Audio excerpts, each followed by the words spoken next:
ब्रह्माश्री, शत्रुओं से अपमानित होकर आज मैं अपने मित्रों के लिए शोकदायक और शत्रुओं का हर्ष बनाने वाला हो गया। ऐसा मत कहो पुत्र।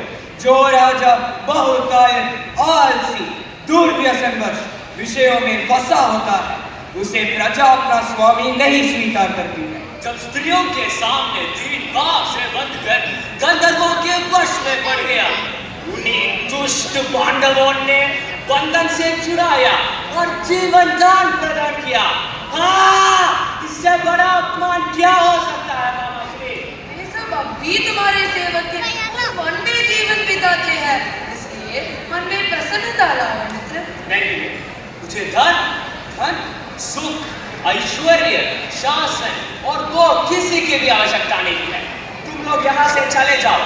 मैं आमरण अनशन रहकर स्नान, भोजन, विधिवात क्रियाओं को त्याग करके अब मरने के लिए तैयार हूँ। मित्र, इस प्रकार विषाद करने से कोई लाभ नहीं। तुम समस्त राजाओं के उपहास पात्र हो जाओगे। सच कहा कर्म, आत्महत्या करने वाला अधोगति तो प्राप्त होता है और संसार में उसकी निंदा होती है। सुनो पुत्र, अब तुम्हारी रक्षा के लिए रसातल से दानव समूह यहाँ आ रहे हैं।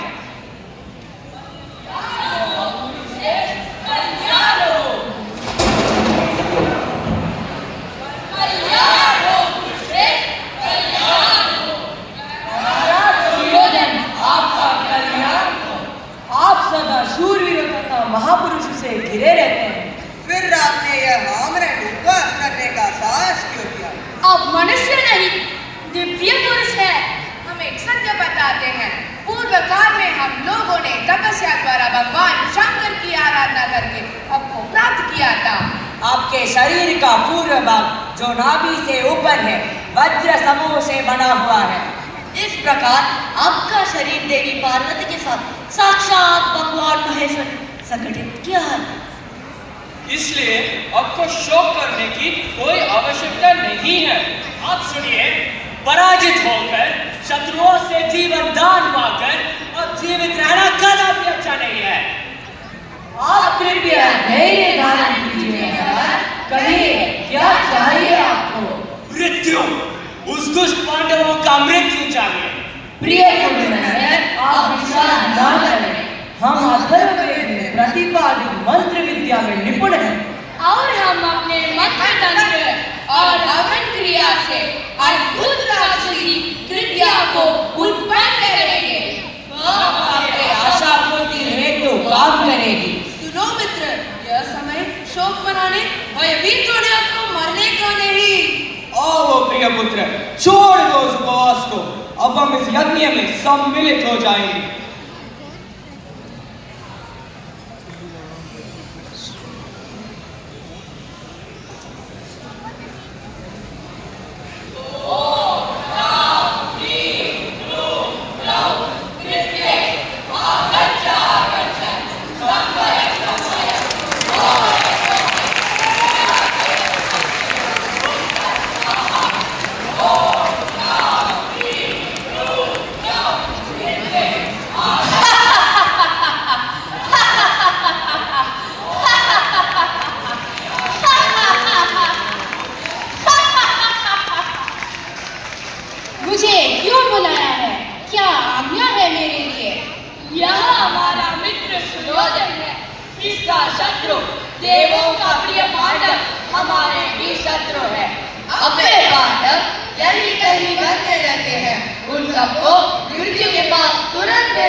मैं अभी वन में जाकर उन सबको मार डालूंगी।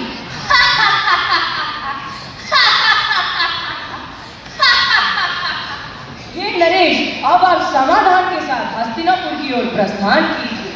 हम आपको शीघ्र ही शुभ संदेश देंगे।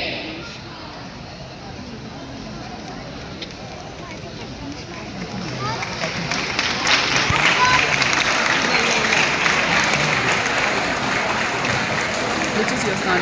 Not here.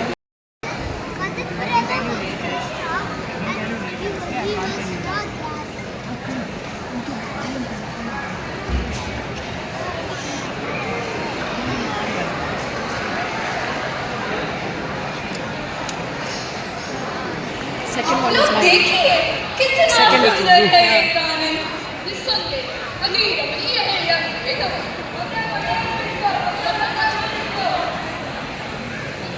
उधर देखिए कुछ वीर पुरुष यही आ रहे हैं।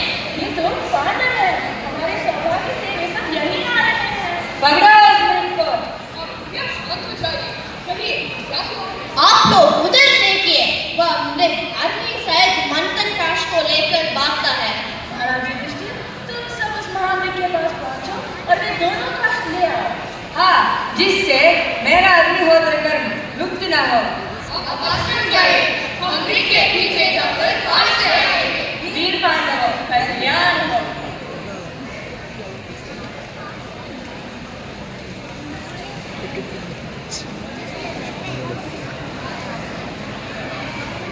सुनिए, मुझे ऐसा प्रतीत होता है कि हम सब अभी धर्म संकट में पड़ गए हैं। भैया, हमारे कुल में कभी आलस्यवश धर्म का लोप नहीं हुआ, अर्थ का भी कभी नाश नहीं हुआ, किसी को निराश नहीं किया, फिर भी धर्म संकट में कैसे कटे? मैंने का किया हुआ पुण्य और पाप के फल में भी सुख और दुख के ऊपर झड़ता रहता है। मैं बताता हूँ, जब नीच दुशासन द्रौपदी को कौरवों की सभा में दासी की बाकी बलपूर्वक खींचने आया, तब मैं उसका वध नहीं कर डाला। इसी के कारण हम लोग इस धर्म संकट में पड़े हैं। उस सूत पुत्र करने के कहे हुए कठोर वचन सुनकर भी जो हमने सहन कर लिए, उसी से आज हम धर्म संकट की अवस्था में आ पहुंचे हैं। जब शकुनी ने आपको जुए में जीत लिया, उस समय मैंने उसे मार नहीं डाला। उसी का पाप फल है आज हम धर्म संकट में पड़ गए। आप लोग सुनिए, आपत्तियों की न तो कोई सीमा है, न कोई लिमिट और न कोई विशेष कार्य दिखाई देते हैं। हम सब थके, मांदे और प्यासे हैं। मेरा दिल सब दिशाओं में दृष्टिपात करो, कहीं आसपास पानी हो।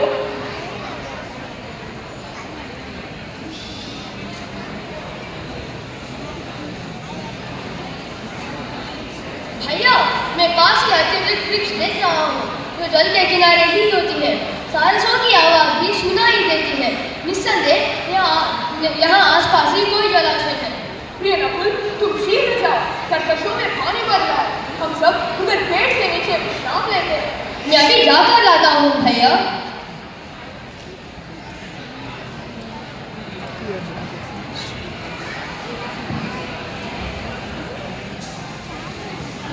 हाँ, निर्मल जल से भरा हुआ यह जलाशय कितना सुंदर है।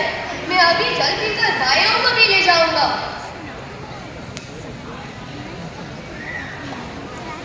ठहरो, इस सरोवर का पानी पीने का साहस मत करो, इस पर मेरा अधिकार है।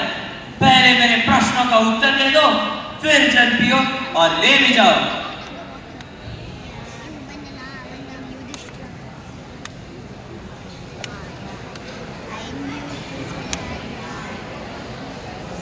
प्रिय नकुल, प्रिय नकुल, हाँ, प्रिय भैया, क्या हुआ? तुम्हारे क्या हुआ? सावधान, इस जलाशय का अधिकारी मैं हूं। पहले मेरे प्रश्नों का उत्तर दे दो, फिर जल पियो और ले भी जाओ।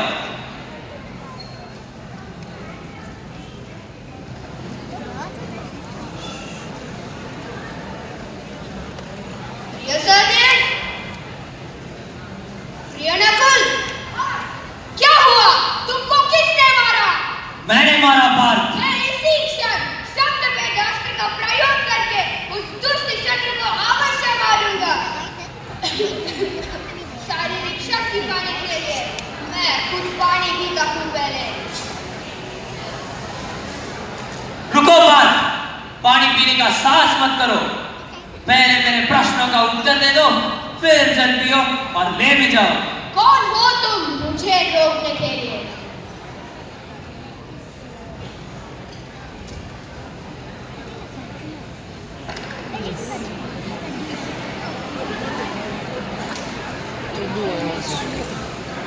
प्रिय भाइयों, कहाँ हैं आप लोग? हाँ, आप लोगों के बिना हम कैसे जीवित रहेंगे? ये तो कुछ अवश्य राक्षसों का काम होगा। पहले कुछ जल पीकर मार डालूंगा सबको।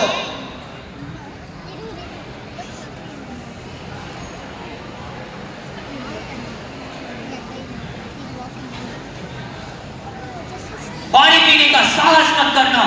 पहले मेरे प्रश्नों का उत्तर दे दो, फिर जल पियो और ले भी जाओ। देख गायक, आओ मेरे सामने, मैं तुम्हें टुकड़ा टुकड़ा करूंगा।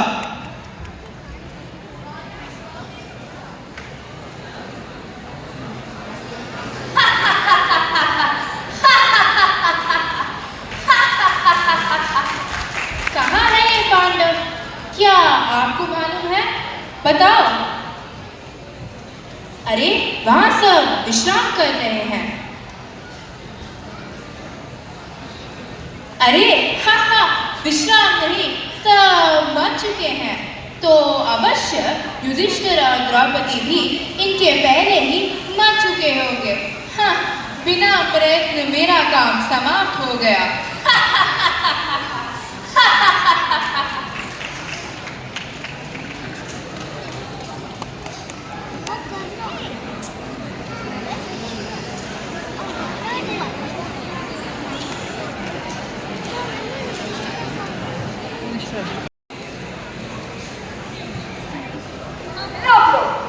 प्रिय राहुल, प्रिय अर्जुन, हाँ मेरा हृदय उद्विग्न हो उठा है।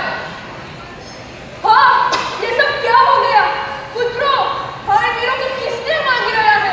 उठो प्रिय राहुल, उठो सहदेव, तुम लोग शास्त्रों के विद्वान, देशकाल को समझने वाला, तपस्वी और धर्मज्ञ। हाँ वीर, तुमने प्रतिज्ञा की थी कि अपनी गदा से दुर्योधन के दोनों जांघें तोड़ डालूंगा। हाँ श्रेष्ठ धनुर्धर अर्जुन, आज तुम भी मृत्यु के दिन कैसे होगे? कैसा ज्येष्ठ हो मैं क्या उत्तर दूंगा? आप सब पराक्रम किए बिना ही प्राणहीन हो, पराक्रम किए बिना ही प्राणहीन हो। अस्त्र शस्त्रों का कोई चिन्ह नहीं, अवश्य कोई भारी कूदने वालों को मारा। सरोवर के जल में कोई विष नहीं मिलाया गया, क्योंकि शरीर में कोई भूति नहीं उत्पन्न हुई। थोड़ा जल भी ठहरो नरेश, जल पीने का साहस मत करो। इस पर मेरा अधिकार है। तुम्हारे छोटे भाइयों को मैंने ही यमलोक भेजा है। हे प्रभु, आप कौन से प्रधान देवता हैं? बताओ, यह काम किसी पक्षी का किया हुआ नहीं हो सकता। मैं विनयपूर्वक पूछता हूँ, तुम्हारा कार्य क्या है? तुम क्या चाहते हो?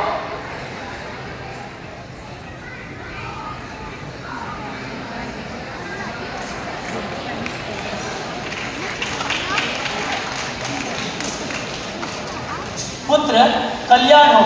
मैं जलचर पक्षी नहीं हूँ। पहले मेरे प्रश्नों का उत्तर दे दो, फिर जल पियो और ले भी जाओ। यक्ष, मैं तुम्हारे अधिकार की वस्तु को नहीं ले जाना चाहता। मैं अपनी बुद्धि के अनुसार तुम्हारे प्रश्नों का उत्तर दूंगा। प्रश्न करना। सूर्य को कौन ऊपर उठाता है? ब्रह्म। इसके चारों ओर कौन चलते हैं? देवता। उसे अस्त कौन करता है? धन। और वह धन किसमें प्रतिष्ठित है? सत्य। ऐसा कौन सा पुरुष है जो बुद्धिमान, श्वास लेते हुए भी जीवित नहीं है? जो देवता, अतिथि, परिवार, पितृ और आत्मा, इन पांचों का पोषण नहीं करता, वह श्वास लेने पर भी जीवित नहीं है। सबसे बड़ा धनी कौन है? जो भूत, वर्तमान और भविष्य, इन सभी विषयों की ओर शांत, सदा योग युक्त है, वही सबसे बड़ा है। पृथ्वी से भी भारी क्या है? आत्मा। आकाश से भी ऊंचा? पिता। वायु से भी तेज चलने वाला? मन। तिनकों से भी अधिक? चिंता। प्रवासी का मित्र कौन है? सह्याद्रि। गृहस्थ का मित्र? आर्य। योगी का मित्र? वैद्य। मृत्यु के पास पहुंचे हुए पुरुष का मित्र कौन है? मान। जगत किस वस्तु से ढका हुआ है? अज्ञान से। जिसके कारण वह प्रकाशित नहीं होता? तमोगुण के कारण। नरेश, ज्ञान किसे कहते हैं? परमात्मा तत्व का बोध ही ज्ञान है। दया किसका नाम है? सबके सुख की इच्छा रखना ही उत्तम दया है। मनुष्यों का दूसरे शत्रु कौन है? क्रोध। अनंत व्याधि? लोभ। अहंकार किसे कहते हैं? महान अज्ञान। मूर्ख कौन है? भक्तिहीन नास्तिक। स्नान किसे कहते हैं? मानसिक बलों का त्याग परम स्नान है। परंतु सभी प्रश्नों के उत्तर ठीक ठीक दिए, इसलिए अपने भाइयों में से एक को तुम चाहो वही जीवित हो सकता है। प्रभु, लोग मेरे विषय में ऐसा समझते हैं कि राजा युधिष्ठिर धर्मात्मा है। अतः मैं अपने धर्म से विचलित नहीं होगा। मेरा भाई नकुल जीवित हो जाए। नकुल 10,000 हाथियों के समान बल वाला भीमसेन और तुम लोगों के सबसे बड़ा सहारा अर्जुन को छोड़कर नकुल को ही क्यों चलाना चाहते हो? पूज्य, मेरे पिता के पुत्री और माधुरी नाम की 2 भार्याएं रही। मैं माता कुंती के लिए जीवित हूँ और माँ माधुरी के लिए नकुल। वे दोनों पुत्रवती बने रहे। ऐसा मेरा विचार है। भरत श्रेष्ठ, तुमने अर्थ और काम से भी अधिक दया और समता का आदर किया है, इसलिए तुम्हारे सभी भाई जीवित हो जाए। ये माननीय है। आप कौन देखते हैं? मुझे तो आप यह नहीं मालूम होता। कृपया मुझे बताएं, आप कौन हैं?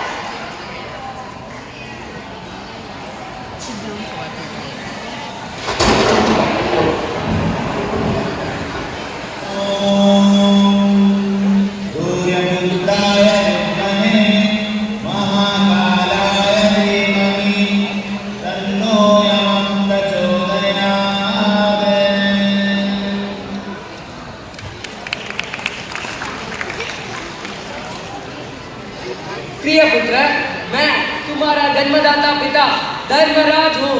तुम्हें देखने और तुम्हारे व्यवहार जानने की इच्छा से यहाँ आया हूँ। वर मांगो पुत्र। ब्राह्मण के अग्नि को उठा लो ना। तुम्हारी परीक्षा के लिए मैं ही एक रूप से काश को लेकर भाग गया था। अब दूसरा वर मांगो पुत्र। अज्ञातवास का समय आ चुका है। कहीं भी रहने पर लोग हमें पहचान न सके। विराट नगर में इच्छानुसार रूप धारण करके रह सकते हैं। वैसा ही करेंगे। विदुर, और तुम मेरे प्रिय हो। विदुर भी मेरे अंश से जन्म लिया। मुझे तृप्ति नहीं हो रही है। एक महान वर मांग लो पुत्र।